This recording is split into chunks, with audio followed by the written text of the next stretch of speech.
जय हिंद, जय भारत। स्वागत है सभी का इंग्लिश का प्रोफेसर के हमारे इस YouTube चैनल पे।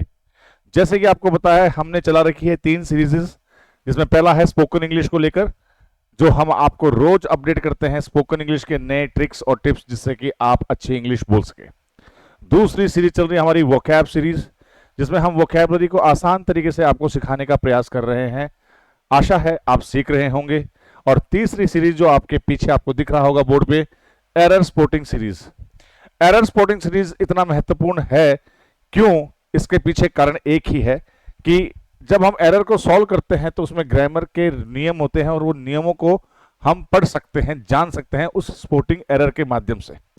हम किसी चैप्टर को लेकर नहीं चल रहे, लेकिन हम एक स्पॉट द एरर के क्वेश्चन को लेकर चल रहे हैं और उससे संबंधित जो लगने वाला नियम है उसको हम समझ पा रहे हैं। इसको आप ऐसे समझिए कि पहले हम क्वेश्चन को सॉल्व करेंगे, उसके बाद हम नियम को पढ़ेंगे, जिससे कि आपको ज्यादा फायदा मिले। तो चलिए शुरू करते हैं हमारी स्पॉट द एरर सीरीज। अब बहुत सारे प्रश्न हैं। अभी जो लास्ट हमने वीडियो बनाया था उसमें कई बच्चों ने मुझे कहा कि सर आप इसमें थोड़ा और इलैबोरेट करें, चीजों को थोड़ा और समझाएं। तो बिल्कुल आज हम आपको समझा रहे हैं उसी प्रकार से। जैसे कि हमने पढ़ा था, ईच ऑफ के साथ नाउन आता है प्लूरल और वर्ब आती है सिंगुलर। तो ये लो भैया, ये तो है यहाँ पे प्लूरल वर्ब, वर्ब क्या है यहाँ पे प्लूरल है, तो यहाँ पे क्या आना चाहिए वॉज। अब देखो इसका पूरा डिस्क्रिप्शन आपको आगे मिलेगा कि इसका आंसर होगा बी, वर्ब गिवन की जगह आएगा वॉज गिवन। क्यों? कि जब each of, every, either, neither ये सब लगे तो वर्ब हमेशा क्या आएगी? सिंगुलर आएगी। इसको थोड़ा और हम समझने का प्रयास अगर करते हैं तो एक इसमें एक शब्द है एवरी, एक इसमें शब्द है ईच, ठीक है। इनके बाद हमेशा वर्ब क्या आती है? सिंगुलर। लेकिन जैसे ही हम यहां आते हैं कि ईच के साथ ऑफ लग जाता है तो यहां नाउन प्लूरल हो जाता है, लेकिन वर्ब फिर भी क्या रहती है? सिंगुलर। तो आप एक बात मुझसे पूछ सकते हैं, पेन को और बड़ा कर देते ताकि आपको अच्छे से दिखे। ईच ऑफ आने पे नाउन क्या होता है? प्लूरल। ईच आने पे क्या होता है? Noun singular. क्या फर्क हुआ? फर्क क्या हुआ? यहां पे क्या आ रहा है? ईच ऑफ आ रहा है, यहां पे अकेला क्या आ रहा है? ईच। ऑफ जुड़ते ही क्या हो जाता है? थोड़ा सा चेंजेस आ जाते हैं। चेंजेस ये आते हैं, बहुत बड़ा चेंज, कि नाउन तो आ गया प्लूरल, यहां पे नाउन है सिंगुलर, लेकिन दोनों ही परिस्थिति में वर्ब क्या आएगी? सिंगुलर आएगी। आपको बात समझ में आ गई होगी कि ईच ऑफ आने पे नाउन प्लूरल, ईच आने पे नाउन सिंगुलर, लेकिन दोनों ही परिस्थिति में वर्ब क्या आ रही है? सिंगुलर आ रही है। ये बात आप जानकारी में रखिएगा। एवरी भी इसी संदर्भ में चलेगा, नाउन सिंगुलर वर्ब सिंगुलर। लेकिन एवरी के साथ क्या कभी ऑफ लगता है? मैं आपसे पूछता हूं। जैसे ईच के साथ तो ऑफ लग सकता है, लेकिन क्या एवरी के साथ कभी ऑफ लगता है? बिल्कुल नहीं लगता। ध्यान रखिए, एवरी के साथ ऑफ का प्रयोग ना करें, ईच के साथ ही ऑफ का प्रयोग होगा। और ईच ऑफ आने पे नाउन प्लूरल वर्ब सिंगुलर आएगी, अकेला ईच और एवरी आने पे नाउन सिंगुलर वर्ब सिंगुलर। इसलिए कंफ्यूज मत हो जाना। एक ऑफ के लगने पे नाउन प्लूरल हो जाता है और ऑफ हटने पे नाउन सिंगुलर हो जाता है। इसमें एक फायदा यह है कि सर ईच ऑफ हो चाहे ईच हो, वर्ब तो सिंगुलर ही आएगी, बस नाउन में परिवर्तन है। तो कुल मिला के हमने क्या समझा कि साहब ईच और एवरी से वाक्य शुरू होने पे, सब्जेक्ट लगने पे वर्ब क्या आएगी? सिंगुलर, लेकिन ईच ऑफ आने पे नाउन प्लूरल वर्ब सिंगुलर। और एक और बात सीख ली कि सर एवरी के साथ कभी ऑफ का प्रयोग नहीं होता है। ये बात हो गई अपनी क्लियर। आगे चलते हैं। द न्यूज, न्यूज के लिए क्या लग गया? इज। अब ये तो बात हो गई थी अपनी पहले भी, लेकिन अब इसमें हम और बातें सीखेंगे।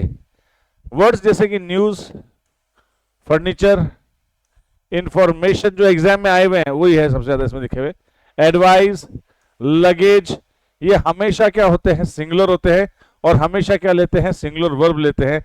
अर्थात कि दिस इंफॉर्मेशन इज यूजफुल। अभी आपको जानकारी में रखना है कि न्यूज हुआ, फर्नीचर हुआ, इंफॉर्मेशन हुआ, एडवाइस हुआ, लगेज हुआ, ये सभी नाउन ऐसे हैं जो कि सिंगुलर वर्ब ही लेंगे, इसमें प्लूरल लगाने की आपको आवश्यकता नहीं है। आगे चलते हैं, शी इज सीनियर। अब सबको पता है सीनियर के साथ क्या आता है, टू आता है। इसका क्या रूल है, देखिए, सीनियर, जूनियर, सुपीरियर, इंफीरियर, ये हमेशा क्या लेते हैं, प्रेपोजिशन टू लेते हैं। यहां पे देन का प्रयोग नहीं होगा। This product is superior to that one. अब यहां पे सुपीरियर देन दैट वन कर दोगे तो ये गलत हो जाएगा। He is senior to me, he is senior to me, वो मुझसे क्या है, सीनियर है। तो यहां सीनियर देन मी नहीं आएगा, क्या आएगा, सीनियर टू मी आएगा। आगे चलते हैं, he has been working here since 5 years। अब यहां पे 5 साल आ गया तो क्या सिंस आएगा, बताओ। Is 5 years a point of time or period of time? Of course, let us explain it. Since 5 years कभी नहीं होगा, यहां पे क्या आएगा, 4 5 years। अब बात को समझिए कि जो बीत गया वो वापस नहीं आ सकता, जैसे 2020 2025 नहीं आ सकता। जो बीत गया वो वापस नहीं आ सकता, जैसे आपका बचपन वापस नहीं आ सकता, किसी बूढ़े की जवानी वापस नहीं आ सकती। तो उसके लिए क्या लगता है, सिंस। जो बीत गया वो वापस नहीं आ सकता। अब आप पूछोगे सर 5 साल भी तो बीत गया, कौन से 5 साल, 5 साल हर 5 साल में आता है। तो सेकेंड से लेके सेंचुरी तक ये जो एलिमेंट है, टाइम एलिमेंट है, उसके लिए आप हमेशा क्या यूज करेंगे, 4 का प्रयोग करेंगे। 5 साल हर 5 साल में आता है, लेकिन अगर मैं कह दूं पिछला 5 साल, तब सिंस आ जाएगा, क्योंकि पिछले 5 साल को आप वापस नहीं ला सकते, जो बीत गया वो वापस नहीं आ सकता। इसको हमने स्कूल में पॉइंट ऑफ टाइम और पीरियड ऑफ टाइम से समझा है। पॉइंट ऑफ टाइम वो टाइम जो सन होता है, 1999, 2000, 2010, ये सब। Childhood, young age, morning, evening, afternoon, ये सब इनके साथ क्या लगेगा, सिंस लगेगा। जबकि 4 का प्रयोग होगा seconds, minutes, hours, weeks, days, years, इन सब के लिए। ईयर्स जैसे 5 years, तो वो वाला 10 years, तो उसके लिए क्या लगेगा, 4 का प्रयोग होगा। लेकिन इसी ईयर्स जो 5 साल 10 साल इससे पहले लास्ट लग जाए तो आपको फिर से सिंस लगाना पड़ेगा, क्योंकि मैंने एक बात बताई आपको, जो बीत गया वो वापस नहीं आ सकता, पिछला 5 साल वापस नहीं आ सकता, इसलिए उसके लिए आप लगा सकते हैं सिंस। चलिए ये बात अपनी हो गई यहां तक। इसको हम आगे और देखते हैं, लेट्स सी। ही इंसिस्टेड, अब मैंने आपको बताया था, याद हो तो आपको, ठीक है। इंसिस्ट के बाद क्या आता है, कौन सा प्रेपोजिशन आता है, चलो जरा देख लेते हैं। The verb insist is always followed by on plus V I N G, that is gerund, ठीक है। Never by to plus verb, okay. They insisted on staying. अब देखो दो इसमें एरर आ सकती है। चलो इंसिस्ट के बाद अगर किसी ने ऑन भी लगा दिया तो ऑन के बाद यहाँ पे कोई वर्ब की फर्स्ट फॉर्म, देखो वो तो वैसे नहीं आ सकती, क्योंकि प्रेपोजिशन के बाद कभी भी वर्ब नहीं आती है, ठीक है। और अगर वर्ब जैसी कोई चीज आ भी गई तो उसके साथ आईएनजी लगेगा, और वो आईएनजी लगते ही वो क्या बन जाएगा, जिरेंड, क्योंकि जिरेंड कोई वर्ब नहीं है। जिरेंड कोई वर्ब नहीं है, जिरेंड तो नाउन है।